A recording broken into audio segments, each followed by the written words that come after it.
ఇంతలే అనుకుని లొకేషన్ కల్ తిరిగారు. అవును. మాకేమన్నా చేసి పెట్టమన్నా ఏం కావాలో వచ్చినా లొకేషన్ అడిగేవారు. ఆయనే అక్కడ యాక్టింగ్ ఎమ్మెల్యే. ఎస్. కరెక్ట్గా అక్కడ ఏముందో పని అక్కడ చేసి పెట్టేవాడు. రోడ్లు వేయించాడు, అవును. వాళ్ళ సంక్షేమం చూశాడు, కష్టం వస్తే ఆదుకున్నాడు. ఎలాంటి పరిస్థితి వచ్చినా వాళ్ళకి అండగా నిలబడ్డాడు. అంతకుని అంత మెజార్టీ వచ్చింది. ఎస్. నెక్స్ట్ ఇంకోటి ఏంటి, ఆయన మరి ఇంకో బాధ్యత ఉంది కదా స్టేట్ మొత్తం. వాళ్ళ నాయకుడిగా ఎవరికి ఏ కష్టం వచ్చినా అండగా నిలబడ్డాడు. ఎస్. అవును. అందుకే ఆయనకి తెలియాలంతే. అంటే నీకే కష్టం ఉంది, నీకే కష్టం ఉంది, ఇంటికి వచ్చి అడగడు కదా ఎవడన్నా. కష్టం వచ్చిందని ఆయనకి తెలిస్తే ఎవరిని విడిచిపెట్టలేదు, అందరినీ ఆదుకున్నాడు. కాబట్టి ఊరికనే రాదండి ఇమేజ్. మీరు వెనకాల ఫాలోయింగ్ ఊరికనే రాదు, ఏదో ఒకటి ఉండాలి. అంటే వెనకాల సానుభూతో లేకపోతే వెనకాల ఏదో ఉందో, ఇట్లా కష్టపడి పనిచేసాడు అన్న జగన్మోహన్ ఉన్నాడు, అతను వెనక ఫాలోయింగ్ వచ్చింది. పాల పొంగులా చల్లారిపోయింది కదా. అవును. అవునా కదా. ఓరు బాబు వీడు అనవసరం బాబు, వీడితో మరి పనికిరాదు, వీడు దొంగోడరా బాబు అని అర్థమైపోయింది అందరికీ. ముందేదో తెలియక అతను అధికారంలోకి వచ్చేదాకా ఏం చేస్తాడో అనుకున్నారు. అధికారంలోకి వచ్చిన తర్వాత అంత అన్నాడు ఇంత అన్నాడు గంగరాజు అన్నట్టుగా. ఇప్పుడు మాకు ఒక పాట ఉంది, మా వైపున పాడతారు, అత్తర సాయిబోరారని ఒక పాట ఉంటుంది. అందులో అందరు మొగుళ్ళు బేమారం వెళ్ళి బిందులు తెచ్చారు, నా మొగుడు బేమారం వెళ్ళి పళ్ళికిలించ బిత్తరపోయాడే అని పాడతారు. అవును. అలాగే అందరు మొగుళ్ళు గుళ్ళోకి వెళ్ళి పొళ్ళిచ్చి వచ్చారని దేవుడు పొళ్ళిస్తారు కదా, నా మొగుడు పొళ్ళికిలించాడు పళ్ళికిలించి వచ్చాడు. ఆ పాటలు తీసుకునే సందర్భాలు కరెక్ట్గా ఉంటాయి, ఆ చడాలు ఉన్నాయి. ఇప్పుడు జగన్మోహన్ రెడ్డి ఉన్నాడు అనుకోండి, అందరూ పెద్ద పెద్ద సమ్మిట్లు ఇలాంటివన్నీ జరుగుతాయి కదా ఈ దేశాల్లో గట్రా, వెళ్ళి ఇలా చేతులు పిసుకుంటే ఎరుసూపులు చూస్తూ కూర్చుని కూడా. అవునా కదా. ఇంకో నాయకుడు ఎవడెళ్ళినా చదువుకున్నా చదువుకోకపోయినా ఒక రకమైన వాతావరణం, ఒక హోదా, స్టేటస్ నిలబడిలాగా ఒక గంభీర్యం అన్నీ ఉంటాయి. మేనరిజమ్స్ కూడా కొంతమంది చాలా మందికి నచ్చలే ఆ విషయం. అతని మేనరిజం చాలా వరస్ట్గా ఉంటాయి. అలాగే అందరి మొగుళ్ళు గుళ్ళోకి వెళ్ళి పొళ్ళిచ్చి వచ్చారు, నా మొగుడు పొళ్ళికిలించి వచ్చాడు అంటది కదా. అలాగా ఎవరన్నా చావుకి వెళ్ళినా ప్రమాదాల దగ్గరికి వెళ్ళినా అందరూ విషాదంగా ఏంటి జరిగిందని చూస్తే ఇతను మాత్రం పొళ్ళికిలిచ్చి వస్తాడు అక్కడ. అవునా కదా. శవాల దగ్గరికి వెళ్తే ఎవడన్నా నవ్వుతాడండి. ఇది పరిస్థితి. కాబట్టి ఆంధ్రప్రదేశ్కి చంద్రోదయం అయింది. పవన్ కళ్యాణ్ గారు మంచి పవనం సమీరం, అంటే శీతల సమీరం పవనం, బాగా పవన్ కళ్యాణ్ గాలి వేస్తుంది హాయిగా. బీజేపీ కూడా ఉన్నారు వెనకాల, వాళ్ళు నేను పొగడలేను కాబట్టి వాళ్ళు ఏదో ఉన్నారు అండగా.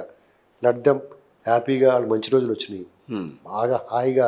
మళ్ళీ పొరపాటు చేయకుండా ఈ దొంగోళ్ళు బందిపోటు దొంగల్ని కొట్టండి, పర్లేదు, ఏమీ పర్లేదు. ఎవడన్నా ఓవర్ యాక్షన్ చేసిన జగన్ ప్రేమికుడు మళ్ళా ఇప్పుడు ఈ ప్రభుత్వంలో కూడా దూరేసి ఆ పాములు ఓవర్ యాక్షన్ చేస్తే ఆడు ముఖం పగల కొట్టండి, ఏం పర్లేదు. రఘురామరాజు గారికి బాగా దగ్గరగా ఉంటారు, సో ఆయనకి ఇంకా పదవి రాలేదు. చాలామంది కొంచెం మదన పడుతున్నారు ఆ విషయంలో. ఏంటి ఇంకా ఆయన్ని కొంచెం అందరికీ బాధ ఉంది. డెఫినెట్గా రఘురామకృష్ణరాజు గారు మంచి ఫైటరు. నిన్న కూడా 4 సంవత్సరాలుగా అదు పెరగని పోరాటం చేశాడు, నిత్యం గానుగడిచేయడం. వాళ్ళకే ఎలా ఉండేదంటే జగన్మోహన్ రెడ్డి వాళ్ళకనే చెరుకు మిషన్లో చేయబెట్టినట్టు ఉండేది ఈయన మాట్లాడుతుంటే. అవును. మధ్యాహ్నం 1 గంటకు పెట్టివాడు దుకాణం ఈయన, వాళ్ళు అన్నం తినే టైంలో. వాళ్ళకి అన్నం సహించదనమాట. ప్రతి నిత్యం వార్తాపత్రికలు ఉదయం వస్తే ఈయన మధ్యాహ్నం వచ్చేవాడు. ఈయన అంటే వార్తాపత్రికలు వెళ్ళని చోటు ఉందేమో కానీ ఈయన మాట, ఈయన తాలూకు చర్చ ప్రజల్లో వెళ్ళని రోజు లేదండి. అంటే అవిశ్రాంతంగా పోరాడాడు. ఇప్పుడు ఉండి నియోజకవర్గానికి కూడా ఆయన వేరేగా ఇప్పుడు ఆయన చేస్తున్నాడు. ఆయన ఎంపీ అవ్వాలి, ఎంపీ అవ్వలేకపోయాడు. పార్టీ కూడా ఆయనకి సిట్టింగ్ ఎమ్మెల్యేకి పక్క తప్పించి ఈయనకి ఇచ్చి గౌరవించింది. అలాగే అదే ఊపులో ఆయనకి ఏదో పదం వచ్చి ఉంటే బాగుండేది. నేనేమనుకుంటున్నానంటే డెఫినెట్గా చంద్రబాబు నాయుడు గారు ఆయన న్యాయం చేస్తాడు అనుకున్నాను. రఘురామకృష్ణరాజు గారికి ప్రోటోకాల్ ఉండేలాగా ఆయన గౌరవం ఏమాత్రం తగ్గకుండా ఆయన పోరాటానికి విలువిచ్చి మంచి మంచి పొజిషన్లో పెడతాడు అనుకుంటున్నాను. అంటే కానీ అలాగే కదా టీటీడీ చైర్మన్ అవుతారని అన్నారు. టీటీడీ చైర్మన్ అయ్యి మనం చెప్పలేం కానీ అంత స్థాయిలో మనం దాన్ని ఊహించలేం. కానీ ఎక్కువ ఆశ పెట్టుకుంటే ఆశాభంగం చెందుతాం. కానీ ఆయనకి మాత్రం ఖచ్చితంగా నా సూచన ఏంటంటే, ఇప్పుడు ఏబి వెంకటేశ్వరరావు గారు, రఘురామకృష్ణరాజు గారు ఎలాంటి కొంతమంది ఉన్నారు. జగన్మోహన్ రెడ్డి బాధితులు అంతా అవును. అప్పుడు ఏం చేయాలి? బాధితులే. అధికారుల్లో అవినీతి లేదా దుర్మార్గాలు చేసిన వాళ్ళందరూ పని పట్టడానికి ఏబీ గారిని, రాజకీయ నాయకులు దుర్మార్గాలు చేసి దొంగతనాలు చేసిన వాళ్ళందరూ పని పట్టడానికి ఈయన్ని ఒక కమిటీలు వేసి దానికి చైర్మన్ కింద చేసి వాళ్ళ మీద వదిలేస్తే బాగుంటుంది అనుకున్నాను నేను. అది అంతేగాని బ్రహ్మాండంగా ఉంటుంది. అది అది చేస్తే బాగుండు. అది చేస్తారేమో అనుకుంటున్నాను నేను. చేయొచ్చు కూడా. ఓకే. ఎందుకంటే చంద్రబాబు నాయుడు గారు, పవన్ కళ్యాణ్ గారు, లోకేష్ గారు ఈ చిల్లర గొడవలతోటి ఉండకూడదు. వాళ్ళ పనులు చేసుకుంటూ పోవాలి. ఎస్, వీళ్ళ పని పట్టడానికి ఒక ఒక విభాగం కావాలి. ఒక వ్యవస్థ ఉండాలి. ఇది మామూలు కాదు విభాగం కదా. ఉండాలి. అవును. ఈ రాజకీయ నాయకులు జగన్మోహన్ రెడ్డి దుర్మార్గాలు చేసిన తక్కువ కాదు కదా. దీన్ని ప్రత్యేకించి ఒక విభాగాన్ని పెట్టి దానికి అధిపతిని చేసి వదిలేయాలి. అప్పుడు ఏం చేస్తాడంటే శుభ్రంగా మడతడి దున్నేస్తాడు వాళ్ళని పట్టుకుని. అలాగే అధికారుల విషయంలో ఏబీ గారు అలాంటి వాళ్ళని వాడుకోవాలి. ఇది చేస్తే బాగుండని ఉన్నది. ఇది చేస్తారని ఆశాభావం ఉంది. కానీ ఇక్కడ ఒక విషయం అండి, మనం ప్రభుత్వానికి సంబంధించి మనం మాట్లాడాలంటే దాదాపుగా 13 లక్షల కోట్ల లోటులో ఉంది బడ్జెట్. రాష్ట్రం 14 లక్షల కోట్ల 14 లక్షల కోట్లు సబ్జెక్టు కరెక్షన్. సో అంత టైము అంత లోటులో ఉన్నప్పుడు రాష్ట్రాన్ని మళ్ళీ ఒక గాడిని పెట్టాలి అని అంటే, ఒక పద్ధతిలో తీసుకురావాలి అని అంటే, అభివృద్ధి పదంలో తీసుకురావాలంటే చాలా కష్టపడాల్సిన పరిస్థితి. నేనైతే ఏం కష్టం అనుకుంటలేదండి. కాదా? ఇప్పుడు అలా కాదండి, మీ జేబు కొట్టేసాడు ఒకడు, మళ్ళీ ఇంకో ఆ జేబు నిండా మళ్ళీ బ్యాంక్ వెళ్ళి డబ్బులు పెట్టుకోకూడదు. అని పట్టుకుని వాడి దగ్గర రికవరీ చేసుకోవాలి కదా. రైట్. ఓకే. ఇప్పుడు జేబు కొట్టేసావా, సరే అయితే అని తర్వాత చూద్దాం, పీకేసి వదిలేయకూడదు కదా. వదిలేయకూడదుగా. అని తీసుకొచ్చి కట్టేసి వెళ్ళరా అబ్బాయి అని చెప్పాలి. కట్టేసి డబ్బు కట్టించాలా, 2 పీకాలా, అంతే కదా. ఇప్పుడు అవినీతి సొమ్ము ఎక్కడుందో బయట తీయాలి. బయట ఇప్పుడు ఈ డబ్బు అంతా ఏమైంది, అది ఎక్కడికి పోయిందో ఏమైందో చెప్పడం తెలుసుకోవడం పెద్ద కష్టమేం కాదు. అవును. జగన్మోహన్ రెడ్డి సింహభాగం దొబ్బేసుకుంటాడు. మొన్న ఏదో నేను వార్త చదివా, దాదాపు 50 కోట్లకో 10 కోట్లో ఉంది ఆ మున్సిపాలిటీలో, దాదాపు 500 కోట్ల దాకా ఉండాలి, అది మొత్తం అంతా మాయమైపోయింది, ఎక్కడికి వెళ్ళిందో ఎవరికి తెలియదు అన్న. ఇప్పుడు ఏం కష్టం కాదండి. ఇప్పుడు ఈ 14 లక్షల కోట్లలోనూ 2,50,000 కోట్లు మాత్రమే బటన్ నొక్కాడు. బటన్ నొక్కానని చెప్తున్నాడు అతను. అందులో కూడా మోసం ఉంది మళ్ళీ. అంత చాలా మందికి అతను బటన్ మార్చిలో నొక్కిన బటన్ పడలేదు. చాలా మందికి అమ్మఒడి పడలేదని కొంతమంది చాలా పడలేదు. అవును, రకరకాలుగా. కాబట్టి అవన్నీ ఈ తవ్వి కొలిది దొరికేస్తా ఉంటాయి తప్పులు. తవ్వి కొలిది ఈ మధ్య కాలంలో మళ్ళీ ఏంటి, పెన్షన్ ఎంతో తగ్గించేస్తున్నారు, లబ్ధిదారులు తగ్గిపోతున్నారు అని చెప్పని అంటున్నారు. ఏంటి? ఎందుకంటే ఇప్పుడు వాళ్ళ చేతిలో ఉండగా ఇప్పుడు దుఃఖలా ఉన్నవాడికి కూడా పెన్షన్లు ఇప్పించారు. సరే, ఇలాంటివన్నీ లేపేస్తారు. ఇది అది వేరే కదా.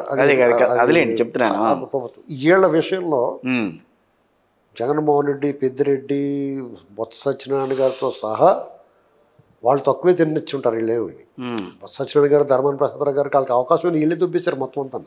విజయసాయిరెడ్డి ఆ భూములు కొలగొట్టేసి నేను అందరినీ వరుసగా తీసుకొచ్చి కూర్చోబెట్టాలి. కూర్చోబెట్టి వీళ్ళకి గరుడ పురాణం అని ఉంది. అందులో కొన్ని శిక్షలు ఉంటాయి. అంటే చట్టాన్ని అవుట్ ఆఫ్ ది వేలో వెళ్ళాలి వీళ్ళు. అంటే గడ్డం కింద బెల్లం ముక్క పెట్టి బతిమాలితే వీళ్ళు తిరిగి విమర్శ చేస్తారు వీళ్ళు. అలా కాకుండా వాళ్ళకి గరుడ పురాణంలో శిక్షలు, క్రిమి భోజనం, కుంభీ పాకం, శూలదండన, ఇలాంటివి ఉన్నాయి కదా. చదివారా మొత్తం? అది గరుడ పురాణం మనం ఏది చదవకుండా ఉన్నాం కదా. మొత్తం అన్నీ చెప్తుంటే ఇలాంటివి ఉన్నాయి కదా. సినిమాలో కూడా ఉంది కదా. అవును, ఉంది.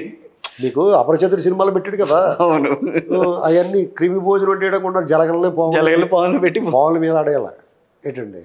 ఇది చేస్తే వాళ్ళు మొత్తం కట్టేసి వెళ్ళిపోతారు.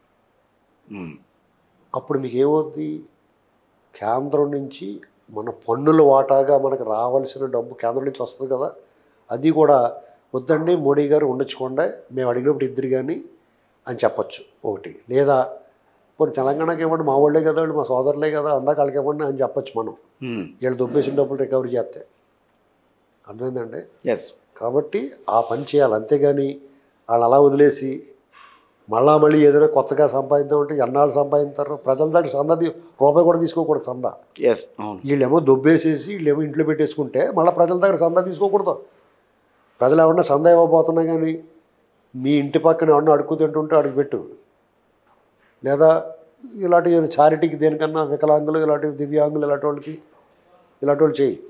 మేము ఈ రాష్ట్రాన్ని మాత్రం ఈ దొంగల దగ్గర నుంచి రికవరీ డబ్బుతోటే మేము అభివృద్ధి చేస్తాము అని చెప్పేసి అందరూ దొడ్లో మళ్ళేసేయాలి. ఎవరిని విడిచిపెట్టకూడదు, పారిపోకుండా చూడాలి. ఫస్ట్ వీళ్ళకి ఒక 6 జతల బట్టలు, వారానికి 6 రోజులు 7 రోజులు కదా, 7 జతల బట్టలు, ఒక రైస్ మూట, ఒక కరీంబీడి కట్ట, ఒక అగ్గిపెట్టి, అవి వండిచ్చి మిగతా అన్ని లాగేసుకోవాలి. ఓకే, అర్థమైందా మీకు? ఏమి ఉండొచ్చు కూడా. జగన్మోహన్ రెడ్డి కూడా ఈ ప్యాలెస్లు నీకు ఎందుకురా అని చెప్పి అడగల. నువ్వు ఉంటున్నావా, నీకు ఎన్ని గదులు కావాలి, 3 బెడ్రూమ్ లేకపోతే 5 బెడ్రూములు మై హోమ్ పూజలో గట్రా బుక్ చేసి మిగతా అన్ని లాగేసుకోవాలి. అలా చేస్తేనే ఈ రాష్ట్రం రేపు దొబ్బాలనుకున్న వాడికి భయం వస్తుంది. ఎస్, లేదనుకోండి ఎవరికాడ దొబ్బేసి నిత్యానంద స్వామిలో ఒక దీపం కొనేసి పోతూ ఉంటారు. తర్వాత శ్రీనివాసరావు గారు, మొన్న తెలంగాణ ఆంధ్రప్రదేశ్ రాష్ట్రాల ముఖ్యమంత్రులు కలిసి ఒక అంగీకారానికి వచ్చే ప్రయత్నం జరిగింది. మొన్న కమిటీలు వేసుకోవాలి, రాబోయే విభజన సమస్యలకి సంబంధించి ఇంకా ఇక్కడికి ఫుల్ స్టాప్ పెట్టాలి. 10 ఏళ్ళు అయిపోయింది.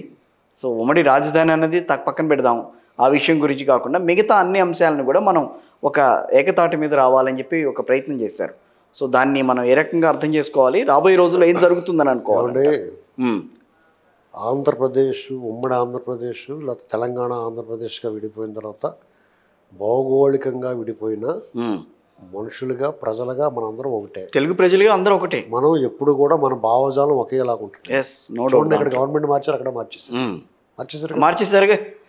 ఇక్కడ గవర్నమెంట్ మారినప్పుడల్లా వాళ్ళ అక్కడ చాలా మంది అన్నారు వాళ్ళు దుష్టజన సాంగత్యం. కేసీఆర్ గారు, జగన్ ఇద్దరు కలిసి ఉన్నారంటే దొంగోళ్ళు ఇద్దరు కలిసినట్టే. కేసీఆర్ గారు నేను దొంగోడు అన్నా, కానీ వాళ్ళిద్దరు జగన్ ఇప్పుడు దొంగోడితో స్నేహం చేస్తే దొంగోడి కింద లెక్క చూస్తారు. అవును, అదే నష్టం ఏం జరిగింది. జగన్మోహన్ రెడ్డితో స్నేహం వల్ల కూడా నష్టపడింది. జగన్మోహన్ రెడ్డితో స్నేహం వల్ల పక్క రాష్ట్రాన్ని విధ్వంసం చేస్తున్నా కానీ అతను మళ్ళీ వస్తాడని అన్నాడు ఆయన నోటితోటి. అదో పాపం. ఆ పాపానికి ఫలితం ఎలక్షన్ అయిపోయిన తర్వాత